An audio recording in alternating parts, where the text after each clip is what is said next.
PWS के YouTube channel में आप सभी का स्वागत है। आज हम लोग पढ़ने वाले हैं केमिस्ट्री में हम लोग जो लेसन है उसका नाम है अम्ल भस्म एवं लवण।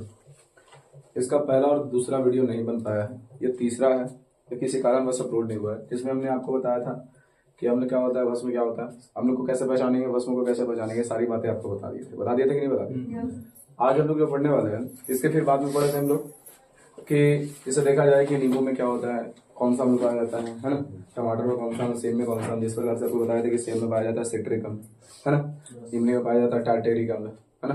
दूध में क्या पाया जाता है बाबू, दूध में कौन सा अम्ल, दूध और दही दोनों में एक ही पाया जाता है, बताओ कौन सा, लैक्टिक अम्ल, है ना, बताया था ना। दूसरा चीज ये भी बताया था, अगर अम्ल होगा बाबू, अम्ल होगा तो कहने का मतलब उसका पीएच मान 7 से कम होगा, भस्म होगा तो पीएच मान 7 से ज्यादा होगा। अगर उदासीन होगा तब इसका पीएच मान क्या होगा, 7 होगा। जिसका पीएच मान जितना कम वो उतना ज्यादा अम्लीय है, जिसका पीएच मान जितना ज्यादा उतना ज्यादा क्षारीय है, जिसका पीएच मान 7 उदासीन में सबसे बेस्ट एग्जांपल क्या था बाबू, जल। क्या था, प्रबल अम्ल के बारे में बताया था सर। प्रबल अम्ल क्या होता है, हाइड्रोक्लोरिक अम्ल HCl।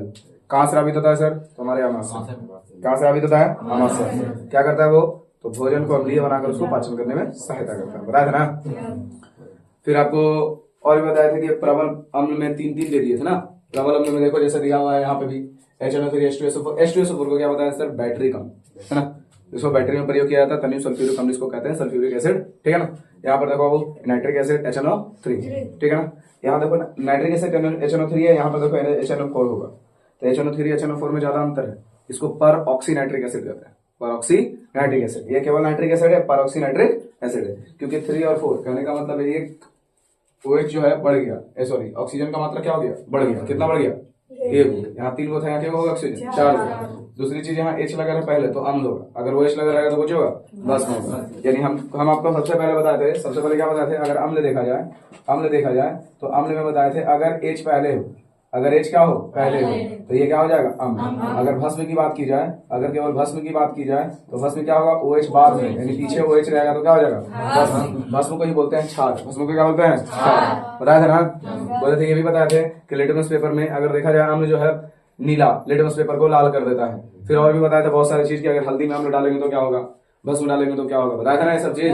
हाँ, तो ये सब 4 ही घटनाओं को तुम लोग को पढ़ा चुका है। अब हम लोग आज पढ़ने वाले हैं, यहाँ पर देखिए क्या लिखा हुआ है, अम्ल का प्रकार। क्या बाबू, अम्ल का प्रकार। यहाँ जो दिया गया है इसका नाम है अम्ल का प्रकार, यानी अम्ल के प्रकार को हम लोग अच्छे तरीके से अध्ययन करेंगे।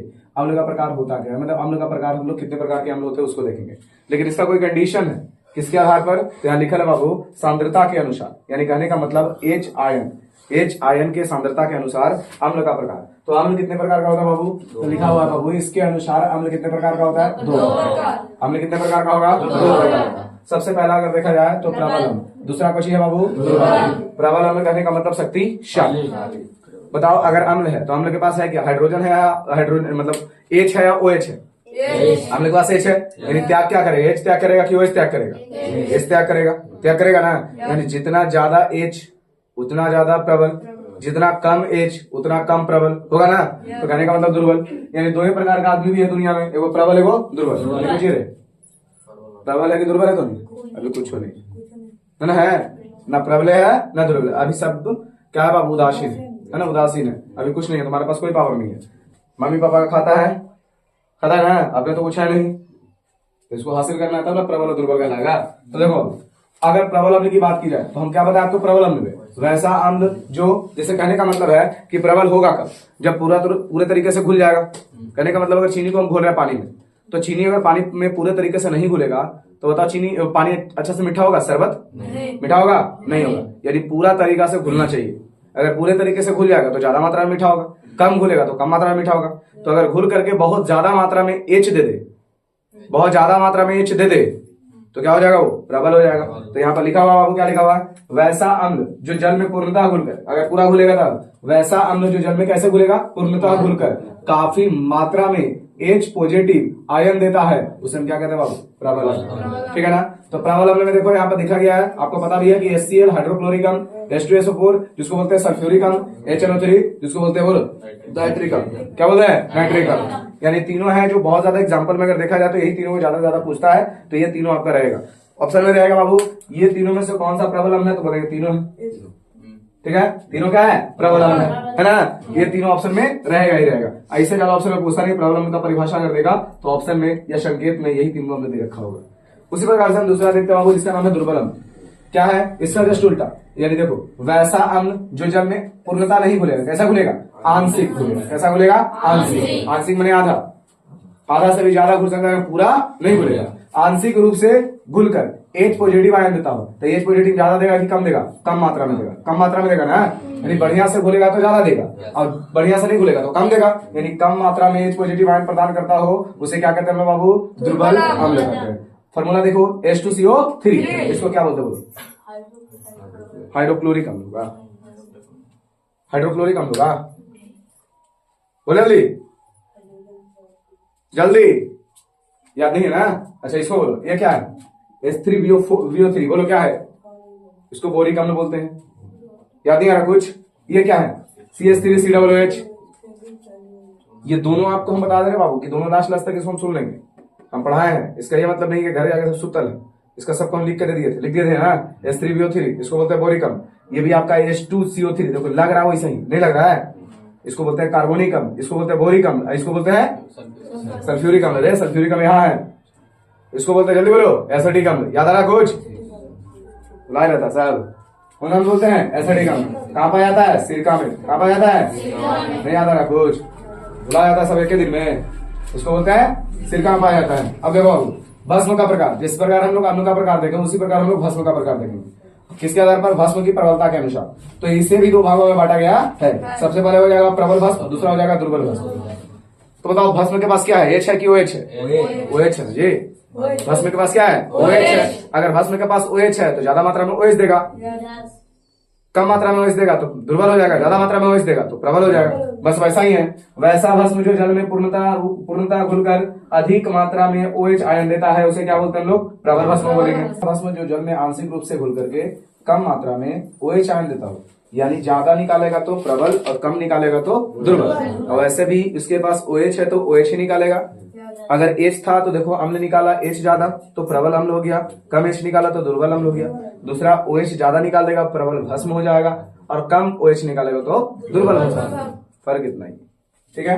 दूसरा चीज यहाँ पर देखो क्या है, मैग्नीशियम हाइड्रोक्साइड क्या है बाबू, दुर्बल भस्म है।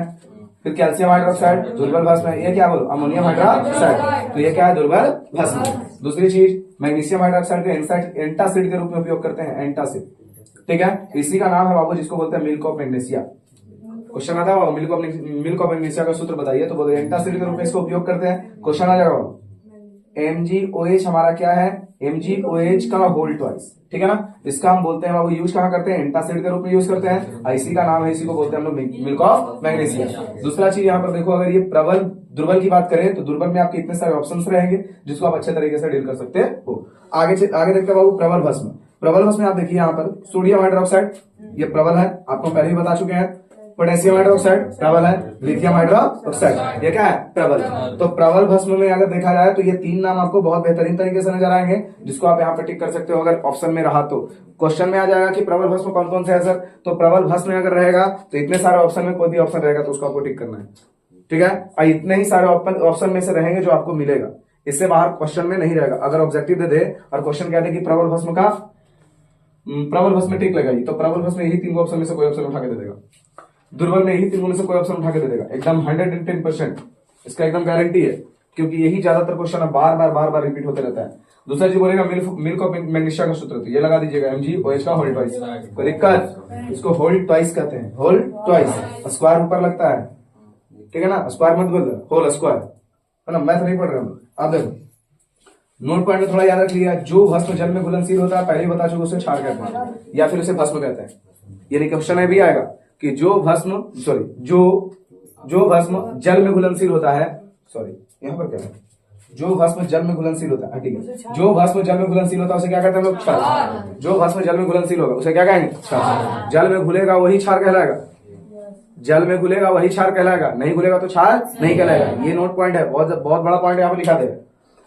अम्ल की मात्रा के अनुसार अम्ल का प्रकार, यहाँ हम देखे हैं अम्ल का प्रकार सांद्रता के अनुसार, भस्म का प्रकार उसकी प्रबलता के अनुसार। यहाँ पर हम देख रहे हैं अम्ल की मात्रा के अनुसार, मात्रा के अनुसार देखते हैं किसका, अम्ल का प्रकार। तो अम्ल की मात्रा के अनुसार इसे दो भाग में बांटा गया है। एक का नाम है बाबू तनु अम्ल और दूसरा का नाम है बाबू सांद्र अम्ल। ये इसी का दूसरा नाम होता है तनु अम्ल का विलयन, सांद्र अम्ल का विलयन। इसमें ऐड कर देगा, तनु अम्ल का विलयन बोल दे या सांद्र अम्ल का विलयन बोल दे, बात वही है। किसके आधार पर है, अम्ल की मात्रा के आधार पर यह बांटा गया है। तनु अम्ल का विलयन, सांद्र अम्ल का विलयन। तो तनु अम्ल का विलयन में अगर देखा जाए तो वैसा विलयन तनु अम्ल है, तो एक में तनु कहने का मतलब इसकी अम्ल की मात्रा क्या हो जाएगी, कम रहेगी, और भस्म की मात्रा, भस्म बोले जल की मात्रा क्या रहेगी, ज्यादा रहेगी। तो कहने का मतलब वैसा विलयन जिसमें अम्ल कम हो और जल ज्यादा हो। तो क्या लिखा गया, वैसा अम्ल जिसमें अम्ल कम हो, वैसा अम्ल जिसमें अम्ल की मात्रा कम हो तथा जल की मात्रा अधिक हो। देखो कम मतलब नीचे एरो दे दिए, अधिक मतलब ऊपर एरो दे दिए। यानी वैसा अम्ल जिसमें जल की मात्रा क्या रहेगा, अधिक, और अम्ल की मात्रा क्या रहेगा, कम। जैसे हम लोग HCl का नाम सुने, HCl, तो हमारे आमाशय में एक रस स्रावित होता है, एक अम्ल स्रावित होता है जिसका नाम है HCl।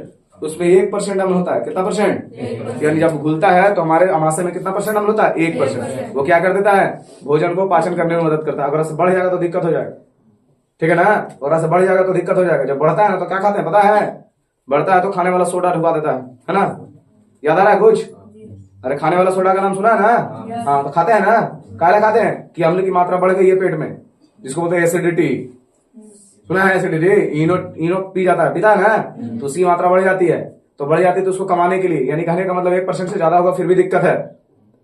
हमारे शरीर में अम्ल की मात्रा बढ़ गई उसमें भी दिक्कत है। तो HCl अगर स्रावित होगा तो अपने नियमानुसार स्रावित होगा, ठीक है, अगर बढ़ गया तो दिक्कत, कम गया फिर भी दिक्कत, यानी हमको बैलेंस रखना है, ठीक है ना। अब समझते हैं सर, तनु कहने का मतलब वैसा अम्ल जिसमें क्या रहेगा, अम्ल की मात्रा कम और जल की मात्रा अधिक, उसे कैसा अम्ल कहेंगे, तनु अम्ल। उसी प्रकार आता है बाबू सांद्र अम्ल, तो वैसा अम्ल जिसमें जल की मात्रा कम और अम्ल की मात्रा अधिक, यानी सांद्र अम्ल कहलाएगा। जब सांद्र की बात की जाए तो अम्ल बढ़ जाएगा और जल क्या हो जाएगा, कम जाएगा। सांद्र माने अम्ल बढ़ गया, जल क्या हो गया, कम किया। साथ ही साथ यहाँ देखो, यहाँ पर लिखा है हाइड्रोक्लोरिक अम्ल, हाइड्रोक्लोरिक अम्ल। ये दोनों को मिलाते हैं, हम अभी एग्जाम्पल में दिए थे आपको हाइड्रोक्लोरिक अम्ल। देखो हम क्या बताया सर, सांद्र अम्ल में अम्ल की मात्रा ज्यादा और जल की मात्रा कम, जल की मात्रा मिला जैसे HCl, ये हमारे पेट में स्रावित होता है और इधर भी रहता है, तो HCl हाइड्रोक्लोरिक अम्ल। तो कहने का मतलब हाइड्रोक्लोरिक अम्ल में अगर जल मिलाएंगे तो जल क्या रहेगा, कम रहेगा, HCl क्या रहेगा, ज्यादा रहेगा, तो ये कैसा हो जाएगा, सांद्र अम्ल कहलाएगा। दूसरा चीज देखो, और भी बहुत सारे एग्जाम्पल है।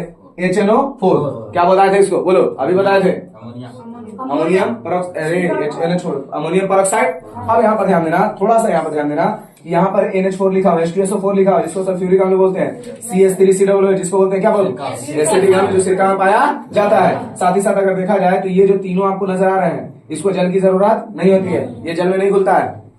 बोलता है जल नहीं चाहिए, तब जल नहीं चाहिए बाबू, तो ये है क्या, बोलो, अम्ल है, ये क्या है, अम्ल है। तो ऐसी अम्ल की मात्रा बढ़ गई, ऐसे भी हम लोग जब एक पास जल है ही नहीं है, ये जल के साथ कोई रिएक्शन नहीं करता है, जल इसको चाहिए ही नहीं, बिना जल के रहता है, ठीक है ना, जल इसमें घुल ही नहीं सकता है। तो यहाँ पर देखो जो तीन दिखाएं आपको, इसमें जल की मात्रा है ही नहीं है, तो ऐसे भी जल क्या हो जाएगा, सांद्र अम्ल हो जाएगा, क्योंकि सांद्र में अम्ल की मात्रा ज्यादा, तो ये अम्ल खुद है ही, ये तो पहले से अम्ल है ही, इसमें जल मिलवे नहीं करेगा। जब जल मिलवे नहीं करेगा, अब अम्ल ये है, तो बताइए कि अम्ल की मात्रा बढ़ गई तो कैसा अम्ल हो गया, अम्ल की मात्रा घट जाएगी तो कैसा अम्ल हो जाएगा, अम्ल की मात्रा बढ़ जाए तो कैसा अम्ल, अम्ल की मात्रा बढ़ गई तो कैसा अम्ल, जल की मात्रा बढ़ जाएगा तो, जल की मात्रा बढ़ जाएगा तो अम्ल की मात्रा बढ़ जाएगा तो, जल की मात्रा घट गया तो सांद्र, जल की मात्रा घट गया तो सांद्र, और जल बोलेगा कि अम्ल की मात्रा घट गया तो, यानी कहने का मतलब अम्ल घट गया, अम्ल घट गया तनु, अम्ल बढ़ गया, अम्ल घट गया, बोले रे अम्ल घट गया, अम्ल बढ़ गया, अम्ल घट गया, अम्ल बढ़ गया, बोलेगा बाबू जल बढ़ गया तो, जल बढ़ गया तो तनु, जल घट गया तो दिक्कत यहाँ तक समझ में आ गया, यहाँ तक ना। अब चलते आगे, देखो यहाँ पर लिखा गया बाबू पीएच स्केल, कुछ लिखा है पीएच स्केल, पीएच स्केल जिसको बोलते हैं बाबू पोटेंशियल ऑफ हाइड्रोजन या फिर पावर ऑफ हाइड्रोजन कहते हैं इसको, ठीक है ना, पोटेंशियल स्केल। ये क्या होता है, तो इसका खोज किया था सोरेनसन नामक वैज्ञानिक ने, कब किया था बाबू, 1909 में। तो पीएच स्केल होता क्या है, जिसमें हम लोग इसको कौन अम्ल है, कौन भस्म है या कौन उदासीन है, इसको नापने का एक स्केल होता है जिसको बोलते हैं पीएच स्केल। देखो यहाँ पर पीएच स्केल होता है साथ साथ इस तरीके से क्लाइंट रहेगा, जिसमें बीच में रहेगा जिसका नाम रहेगा 7, यानी वहां पर क्या रहेगा 7 के इधर रहेगा तो सर 8 9 10, देखो 8 9 10 11 12 13 14 लिख दिए। पीछे आ जाएगा बाबू 7 के पहले 6 5 4 3 2 1 0, 2 1 0।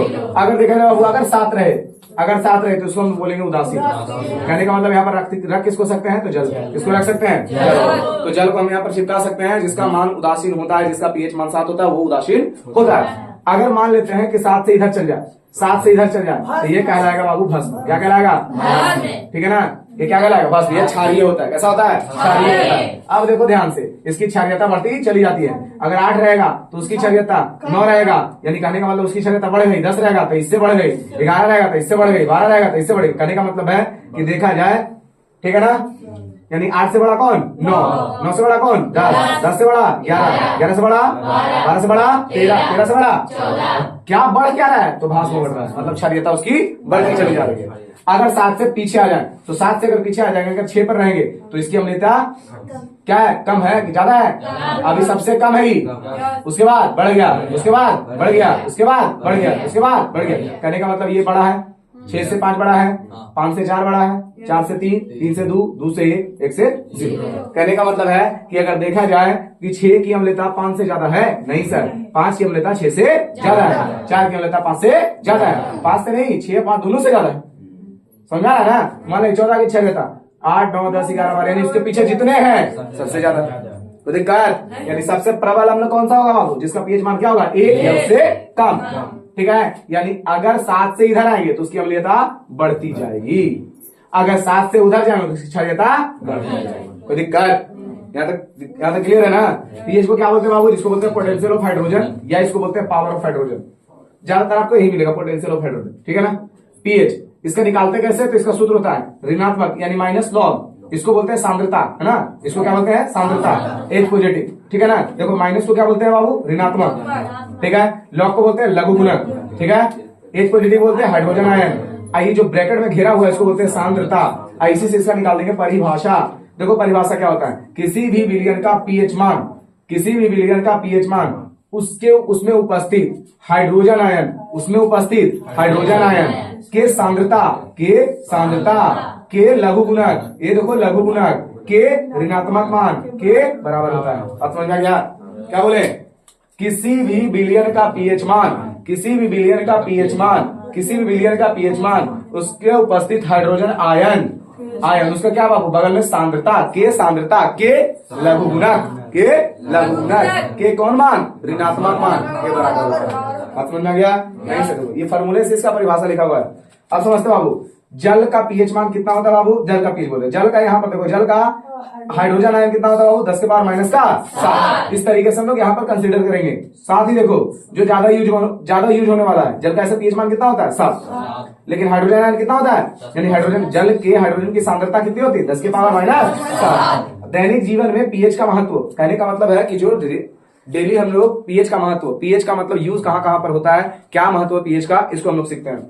दैनिक जीवन में पीएच का महत्व क्या होता है, तो हमारे पाचन में सबसे पहला महत्व हम पाचन में ही ले लेते हैं। अमाशय में कौन सा रस स्रावित होता है बाबू, इसका नाम है हाइड्रोक्लोरिक अम्ल। ये क्या करता है, कीटाणु को मारता है। सबसे पहले कीटाणु क्या कर देता है, मारता है, मतलब हमारे शरीर में, हमारे भोजन में जो जीवाणु और कीटाणु उपस्थित होते हैं उसको सबसे पहले ये खत्म कर देता है, ठीक है, जो हमारे शरीर के लिए हानिकारक है। साथ ही क्या करता है, भोजन को अम्लीय बनाता है, क्योंकि भोजन जब अम्लीय बनेगा तो पचने में सहायता करेगा। साथ ही साथ देखो जो हाइड्रोजन है, जो HCl है, हमारे अमाशय में कितना % होता है बाबू, 1% अम्ल होता है। कितना % अम्ल होता है, बात समझ में आ रहा है।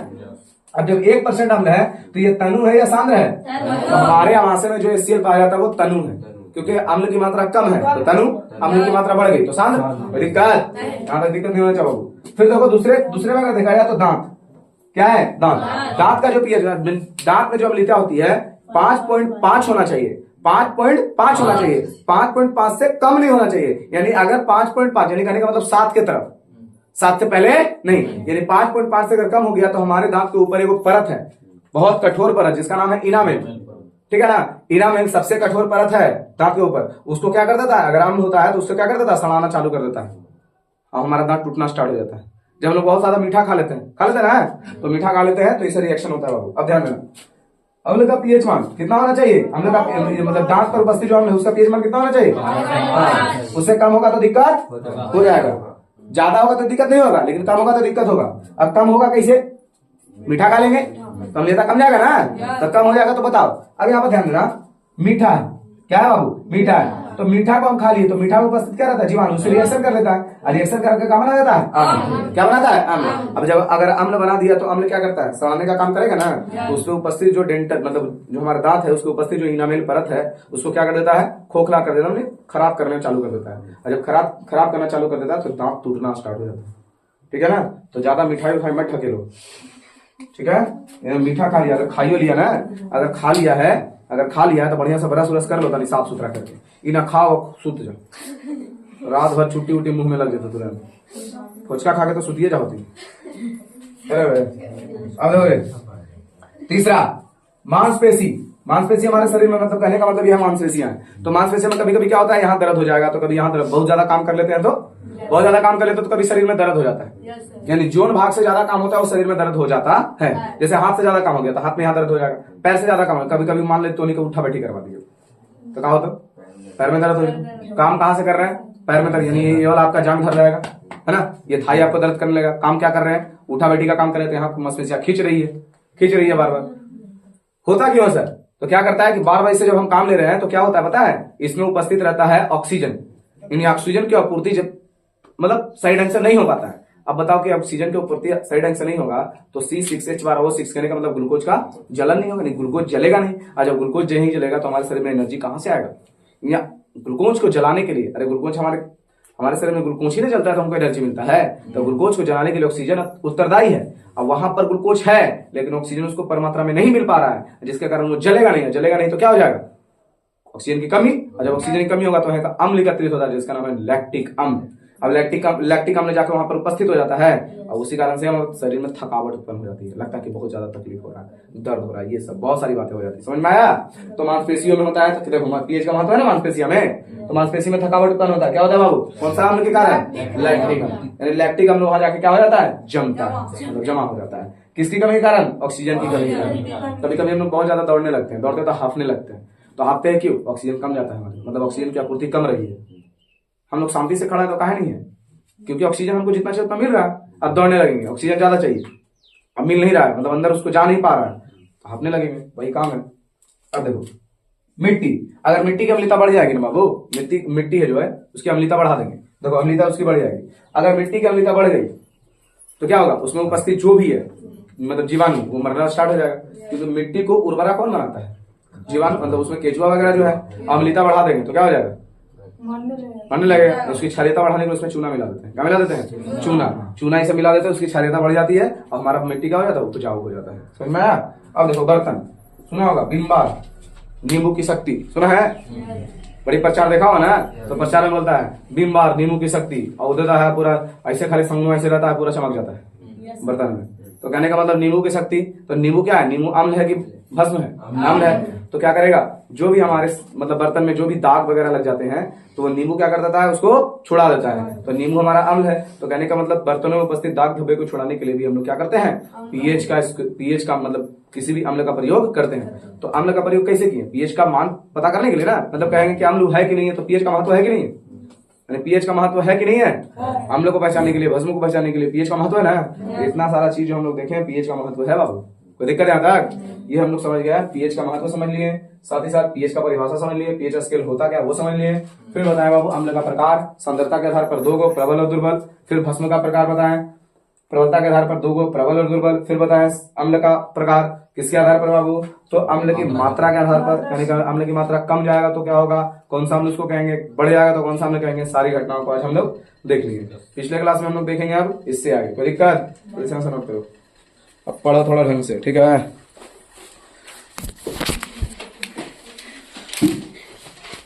पढ़ता नहीं है।